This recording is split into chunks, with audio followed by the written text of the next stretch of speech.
Hey folks, JD here, and today we have this.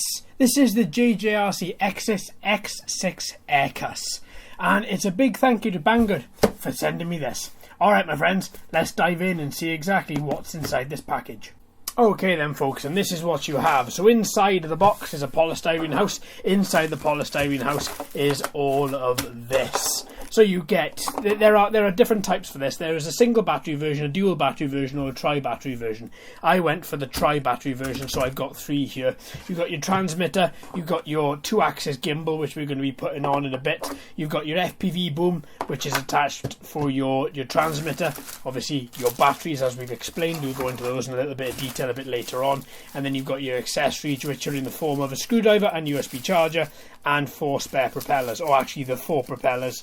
1, 2, 3, 4, 5, 6. No, 6 propellers by the look of it. So you'll have 4A, 4B, and then 1A and 1B extra. So there we go, right then. So first of all, let's draw our attention to this. So this is what it looks like. This is the JJRC Aircus, and it looks really quite nice. So as you will notice, it takes on a standard Phantom look. So you have this very sort of bulging look to the front of it, like the Phantom 4. Very high-rise frame to the top, like the Phantom 4. Brushless motors on here, exactly like any other sort of big photography quadcopter as well. They look quite nice as well. They're not too large. They are a nice particular size. It doesn't list exactly what size they are, but I would have thought they would have been at least either 1800s or 2200s, but I'll double check that. Now that in itself is sat on top of this really nice body. It feels quite well built. I'm a little bit concerned at the fact that there looks to be a little like as if this join here hasn't 100% taken. It's not 100% smooth. I know that's a very nitpicky thing, but at the same time, if I was to have bought this, this is a very, well, not a very expensive quad, but it does retail at over £230 where for the 3 battery version. It may be a little bit more expensive actually. So right, first of all, what we're going to do is we're going to put on the propellers, put on everything else, and then we are going to look at the features, functions, and then hopefully, if this doesn't go on too long, we're going to hopefully take it for a flight today. If not, then I'll come back and do the flight with this tomorrow. So we'll see exactly how this goes anyway. So as I say, when we open up this little bag, this is exactly what you get inside. You get all your different propellers. So I'm going to just separate them here, just so we can see exactly what we've got. So we've got A's, we've got B's, we've got B's, we've got A's. So you get 3 A's, 3 B's, so 2 A's for the initial and 2 B's for the initial deployment, and then 1 A and 1 B left over. So there we go, and it tells you very easily on the arms exactly which one is B, which one is A. Don't forget, like any other quadcopter, the B will run diagonally in a straight line, and likewise the A will run diagonally in a straight line. That is a bit strange me saying diagonally in a straight line, but it is diagonal to the B, but it is in a straight line from A to A. So what we will do is we will start off. These are a screw affair, so as soon as it goes on, one way you're going to find the propellers go on nice and easy, and the other way they're going to go on the reverse, because obviously the motor itself is spinning up in a different in the reverse operation, and therefore if you were to put the propellers on the both ways the same way, then you'd have 2 propellers that would actually fly off. So there we go, the B's go on. It's a little bit tricky that to actually find the thread, and then the B goes on the other side as well, and it's just a case of just taking your time just so you can find the thread, and then just screw it in there as much as you can. Only hand tight, don't go too mad, because this plastic, it does feel a bit thin on these propellers, even though you've got quite a nice thickness on the inside there. They are very, very flimsy. Obviously you need a little bit of give, a little bit of bend in the propellers, but when you're putting them on, it's a little bit perturbing. So you're just trying to find the sort of the thread there, and then once you've found the thread, it should just be nice and easy. There we go. For that then just to screw in like that, and then one last attempt then just to tighten it up, and then likewise we're going to do the same this side. So again, just trying to, sorry this is not the best view, but just trying to find the thread there without actually threading the propeller. It does have a little, no, is that a picture on it to show you which way? No, it's a little bit of plastic that's still got a bit of burr on it. Okay, and then move it around slightly until, because the thing is, I don't want this to go on squint. I want it to go on nice and straight. Let's try another one. Ooh.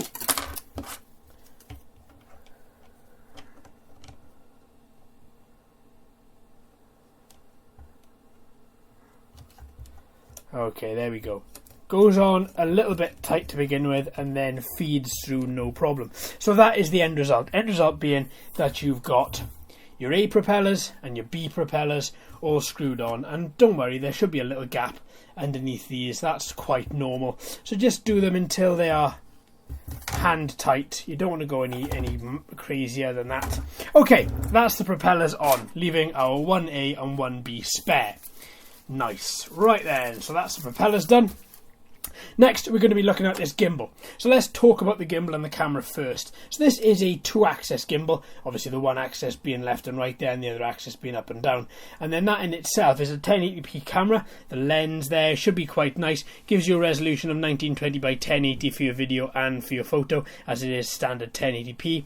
Now the SD card that's not included with this, they recommend, there we go, fits in the side right there. This SD card can have a no larger capacity than 32 gig.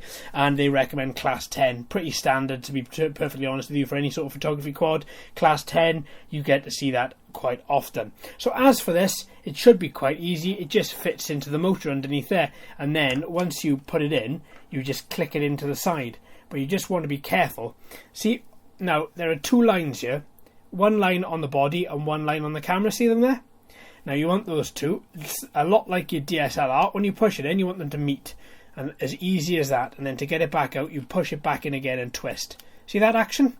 Push in, twist, push in, twist. It's as easy as that to get the camera on, and it's as easy as that to get the camera off. Now this camera is motored, so you don't want to be moving it too much. Obviously it is going to move in itself, it's meant to move, but you don't want to be forcing it to go any way that it's not meant to. So that is what the quadcopter looks like fully assembled. So there you have your little camera at the bottom there, you have your propellers all attached, you have your main plastic body as well, and the plastic doesn't feel too bad. It feels okay. It's a little bit higher quality than I thought we were going to get when the box arrived. I was quite astounded at just how light that is. I mean, let's have a little look at the weight now. Let's just put a battery in it for the second, and then we'll just give it a weight with the battery just so we can get some sort of an idea. So the full flying weight battery included of this is 384 grams, so over the 250 grams, unfortunately, but that does mean that it is quite a nice weighty bird, and it does feel quite nice as well. Now these particular batteries, as you can see, they're pretty chunky. They require balanced charging.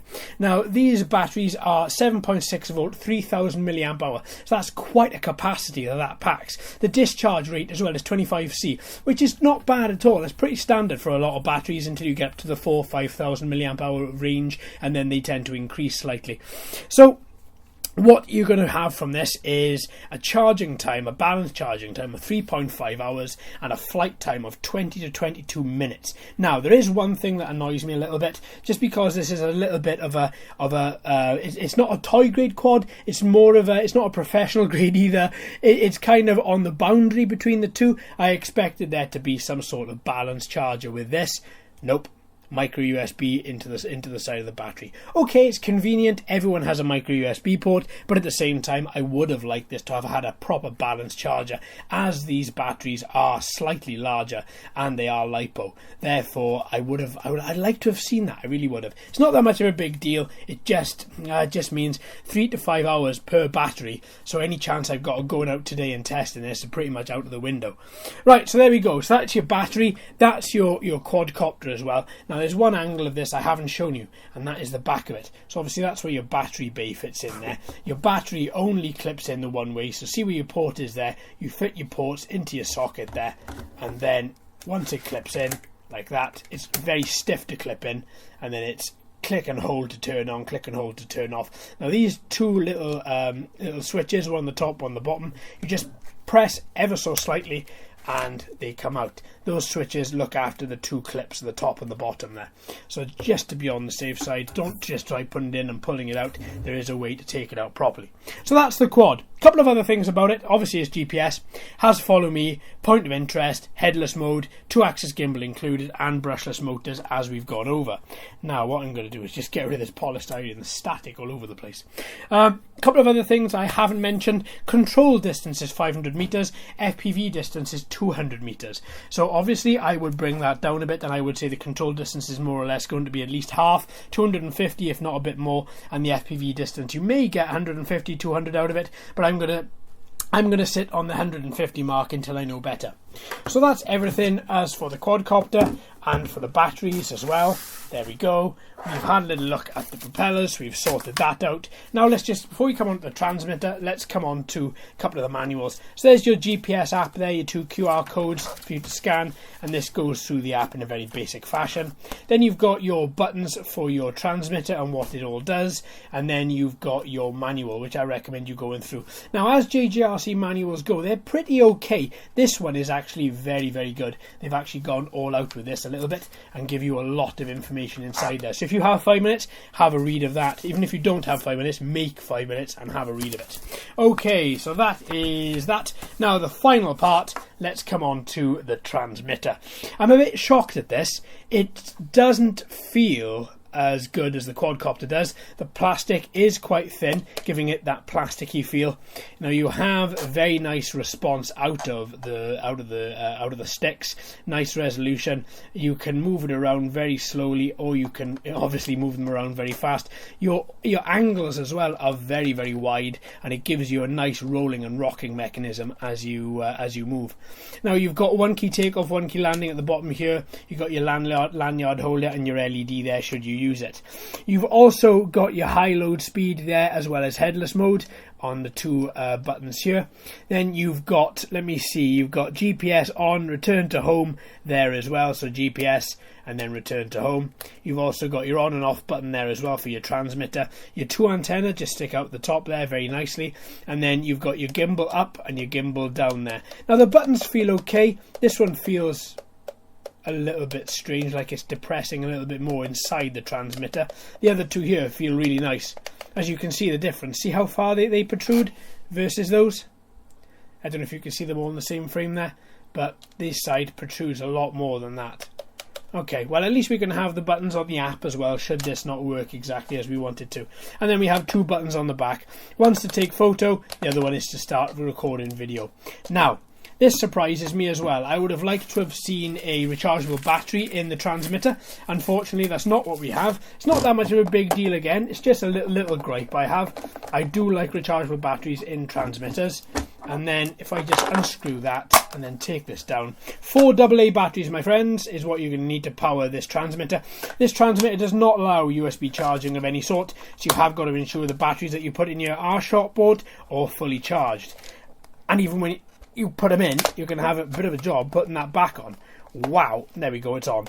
It's very tough, that. So there we go, that is your transmitter. Feels quite nice. Now I would like to attach the Fpv Boom, just so that I can have some way of actually keeping everything nice and secure when I'm flying. Now this gimbal, this FPV Boom fits onto the top of the transmitter like that, and then you can screw it into the gimbal holder, into the lanyard holder if you want to. I mean, myself, I'm just going to see exactly how stable that is just by pushing that in to begin with, and it's not 100% stable as such. I am going to move that, I think, and try and see if I can work this out a little bit nicer than what you currently see here. That's not the best. It is secure, but it's not as secure as I'd want it to hold a couple of £100 phone, you know what I mean? So yeah, I'm going to move this around, I think, and actually find the best orientation for all this to sit at before I go out and fly, just so that it's all nice and secure and I know it is. So I'm going to take that out for the time being, and I'll catch up with you with that when we go for a flight. Alright then folks, let's take her up. So let's click and turn on the quadcopter. flick on the transmitter, it auto binds in a couple of seconds. Now let's go into settings. We should then be able to connect the quadcopter to the SSID, or the phone to the SSID rather. So when it comes up, there shouldn't be a password with it. There's nothing in the manual that says there's any sort of password. It's not password protected. So there we are, automatically connects from the test I did in the house yesterday. Now there's a slight omission I want to go over in a couple of seconds once we've done this. Then open up the app. I think I still had it open from when I was testing last night, so let's close that. The app is called JJRC TST, quite strangely. And then once you get through the first part, just go to the model, flick all the way down to the bottom till you see X6, and then click connect device. That then will give you this mode.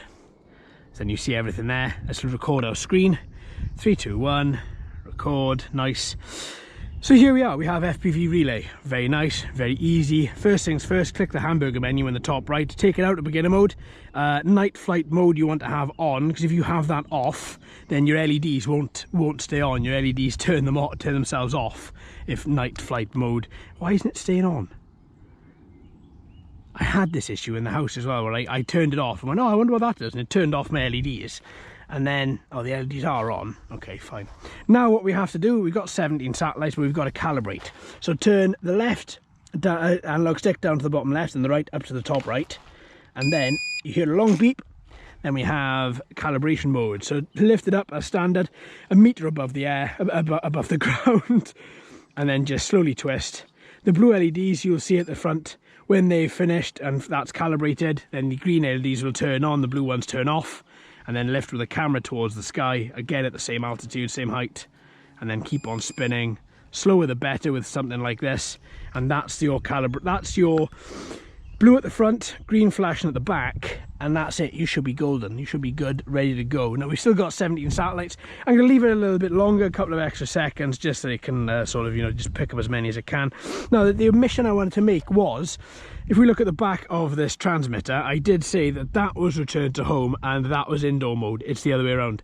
The home button is indoor mode only, so non-GPS, and then the other button then over the little quadcopter shape, that is returned to home. So also another thing I've done is I'm going to take her out of high speed mode and put her into low. We've got about a breeze of, when I measured it about 10 minutes ago, we had a breeze of 4 miles an hour across here. You can see the grass moving, see some of the trees are starting to move. There's not really a lot going on, to be honest, today. It's a really nice morning. So I imagine the reason I'm going to put this into low mode is because this particular quadcopter with its brushless motor shouldn't have any problem at all in cutting through this little breeze. So we've got 18 satellites, 19 satellites according to the little telemetry screen down here. So we're good. So let's click. No, okay, let's unlock the motors then. And there we go, up we go. So it goes up. Let's raise her a little bit. As for the SD card, I've had to dig out one of my very old ones that I used to use in the Phantom. It's a class 10. It's a class 10, but what you will notice is it is 8 gig in capacity. It should be enough for today, but still, I just wanted to let you know which card I'm using. That camera is a little bit squint. It's not 100% straight. But then as I'm looking at the quadcopter has moved slightly, so it could just be that it's sort of counteracting for the quad. So I'm going to leave that be. I just did try to touch it a little bit, and the motor put it back to where it currently is. So I'm guessing it knows what it's doing. So with this, I'm going to click the video record button, which is the back right. Bit confusing that, but still we're going to do that now. Looks okay, you know. I'm in low speed mode. Let's see how she handles. Let's take her up. Let's take her out. You can certainly see that those brushed motors, sorry, you can certainly see that the quad is brushed. Sorry, brushless. Oh God, I can't speak today. Because its movements are very smooth, and it's having no problem whatsoever in just cutting through all of this little breeze that we have here today. Wow, that is ridiculously smooth. Ridiculously smooth. Really is. That's good. I cannot fault that at all. Fair play, that is lovely. Okay, let's bring her back around to me. Let's have a look at some distance and return to home and see exactly how she does with that. So for this, as everybody will know if you've watched the channel before, we're heading towards the clearing. So there's the clearing in front of us, you can just see it. So let's raise our altitude a bit, let's get up to about 15. So as for a punch out, it's not ridiculously fast. I'm on low speed mode, I'm going to continue to be in low speed mode. Apparently now we're at 59% battery, and let's just head towards there.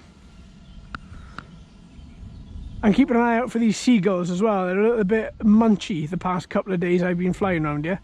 They've wanted to have a go. So we're at 50 meters. I'm going to take it to about 100, 110, initiate return to home and see exactly what she does. Obviously I've got my eye on her as well. I want to see whether she does return to home or whether she's going to glide about or whatever.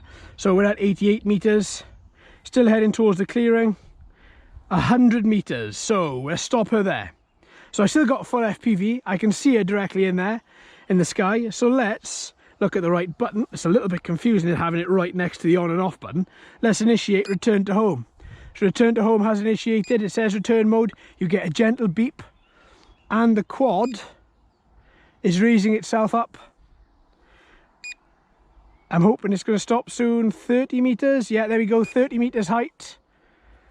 And then it's going to bring itself back. Ooh, that's kind of fighting the breeze all over the place. That was then. Did you see that? Kind of flicked out over to the left and then came directly back. Still at a height of 30 meters. That's a nice height to be at.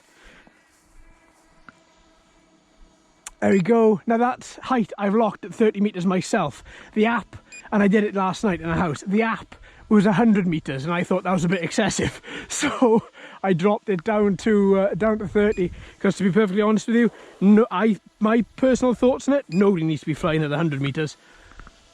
Okay, so we're directly above me. I can hear it descending. No, well, apparently it hasn't. I thought I could hear it. Yeah, now it has.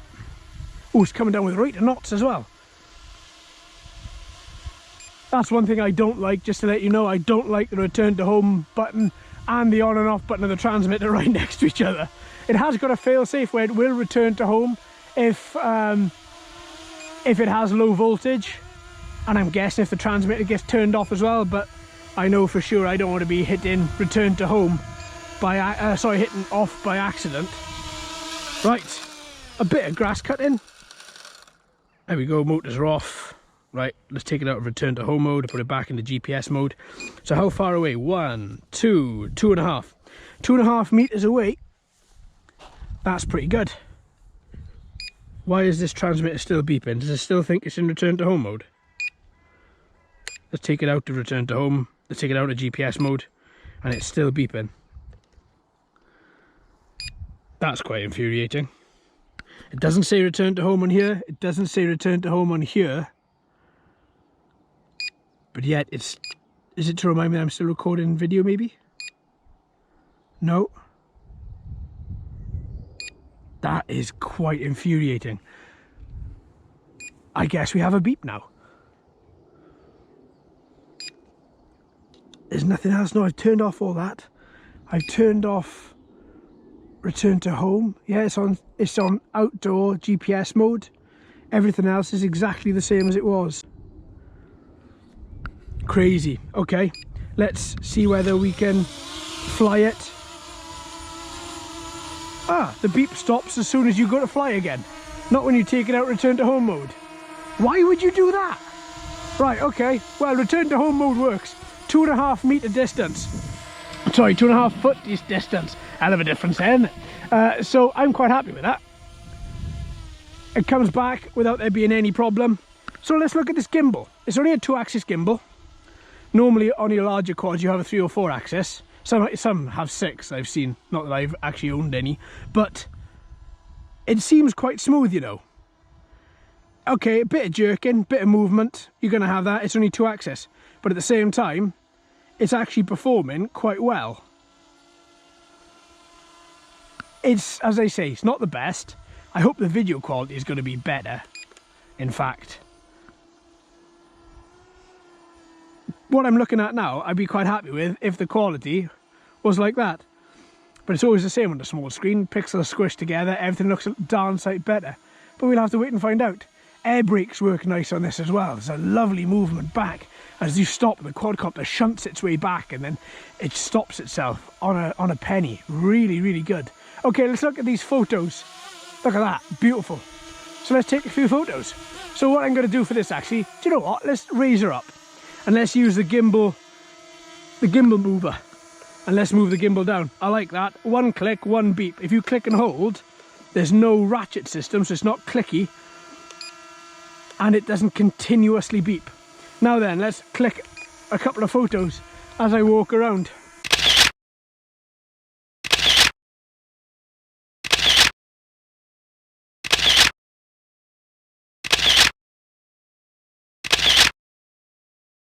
That looks okay. That looks quite good. Okay.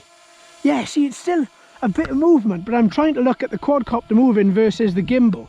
And I think the gimbal is actually absorbing, as you'd expect, from a larger gimbal, 3, 4, 6 axis. You'd expect it to absorb a lot of the movement, if not all of the movement, and give you that lovely smooth motion. The 2 axis one was doing quite well as well. Wasn't absorbing everything, but it was absorbing a darn sight more than it would if you didn't have a gimbal. So yeah, that's pretty good. As for LEDs, I can take her out. There we are, that's as far as I can see the LEDs, and that's pushing it. That's 41 meters, I would say 30. Yeah, I can see them perfectly there, 35. So that's not too bad, at least you can see that, that's all good. So we got 34% battery left. I'm actually really enjoying this. I think this is really nice. I'm happy with return to home, duck. I'm happy with return to home. I'm happy with how the gimbal is moving. I'm happy so far with the quality of the video that I'm looking at via the smartphone. I'm happy with the fact that I've only had one Wi-Fi breakup, 2 Wi-Fi breakups. As I'm looking at it now. Yeah, that's better. Okay, reconnected.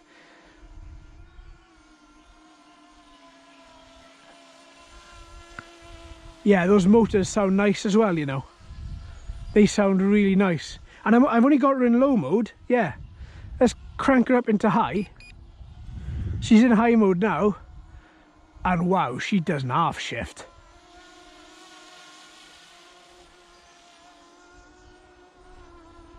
And that gimbal is struggling to cope in high mode. It really is struggling to cope in high mode. Put it back into low, and the gimbal, speed is reduced clearly. The gimbal copes a little bit better. It's still struggling a little bit, but this wind is picking up ever so slightly.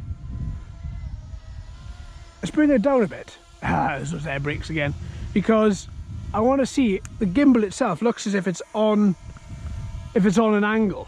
But I'm trying to figure out if that means that the quadcopter is on an angle and the gimbal has counteracted, or if the gimbal is just on an angle. Yeah, the gimbal is just on an angle.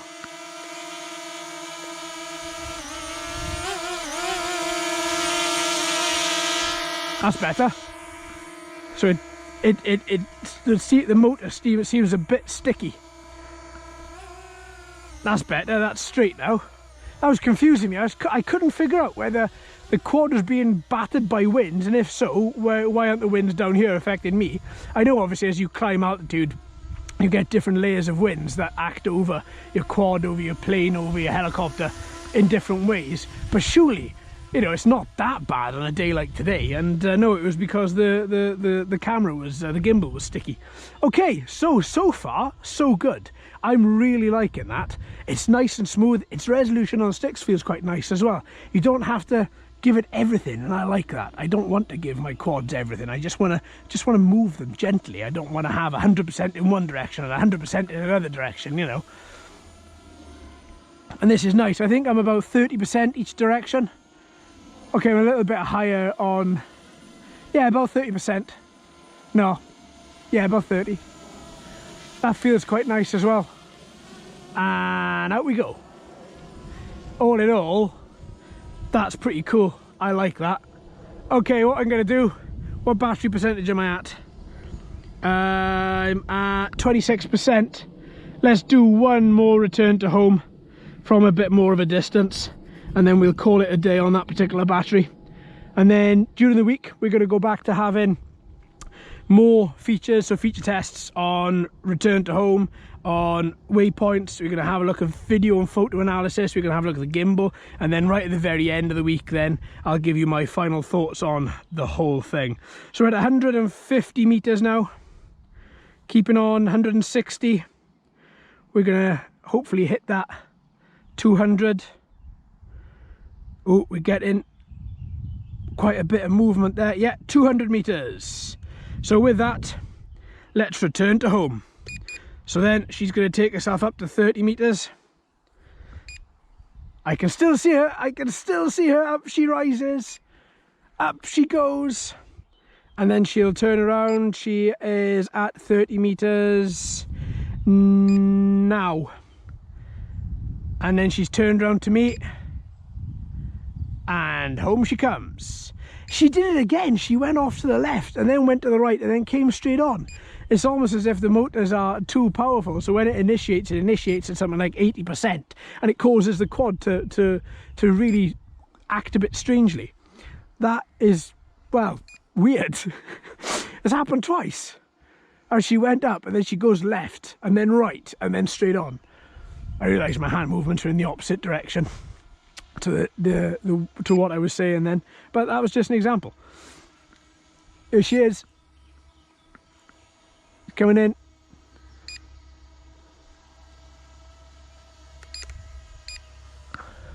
That extra beep there was me stopping the video, or me starting the video, one of the two, because I think it was me stopping it, because it doesn't say, the telemetry screen doesn't show you and the app doesn't show you if you're recording video, at least not anywhere I can see it. So we're up at our top altitude at 30 meters, or 31 in fact, a bit higher. There we are, just heard that, the motor's changed, she's dropping. So the last return to home we had was 2.5 foot away from the landing pad. What are we going to have now? Oh, it looks about the same if I was to hazard a guess. Oh, actually, that looks like to be coming in a bit straighter. All in all, folks, I really like this little thing. This little thing. This is great. I really like this. Oh, that looks a bit better. Yeah, much better.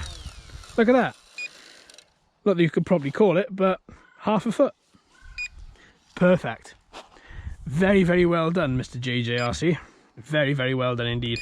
Now again, am I going to stop that or start that recording? One of the two. Back into GPS mode. There we go, perfect. That's good. Right, excellent stuff. I'm very happy with that, you know. I'm very happy with that. So what do we do today? We went for a gentle flight. Started off, always start off with a gentle flight. Have to know exactly how the quad's going to behave. There we are, let's turn that off. Let's turn this off as well. Perfect. So that was really, really good. So let's have a little look and see how long the battery life was in that particular instance. So 16 minutes and 54 seconds I was screen recording for, so that's not too bad. So I'm going to say about, I think a minute of that was the whole sort of setup and calibration, so I think about 15 minutes. So that's okay. It did rate 20 to 23. These are new batteries, first cycle, so I'm not going to hold it. 15 minutes is still a very, very impressive time. I'm very happy with that. Gimbal seemed to be a bit sticky. Oh, actually what I'll do, I'll give you my final thoughts in a couple of days, but I'll give you like a little rundown now. Return to home worked well. Gimbal was a bit sticky. Quad performed very well. Motors are very good in low and high mode. Return to home's a bit strange, how she veers off to the left and then back to the right and then comes straight back at me. Other than that, I was very happy. I was very happy. Now I've got to have a little look and see how that video looks and see how those photos look. But I think as a little mini Phantom 4 clone, I think this is actually pretty fun. I really do. I'm looking forward to trying more with this. Right, do you know what, folks? We're going to leave that there, and I'll be back tomorrow with more on this particular quad. Thanks ever so much for watching and listening, folks. I've been JD. You've been fantastic as always. If you haven't already, please like and subscribe and ring that bell too. Hello and welcome to all the new subscribers. I hope you're enjoying the channel. So until next time, my friends, happy flying.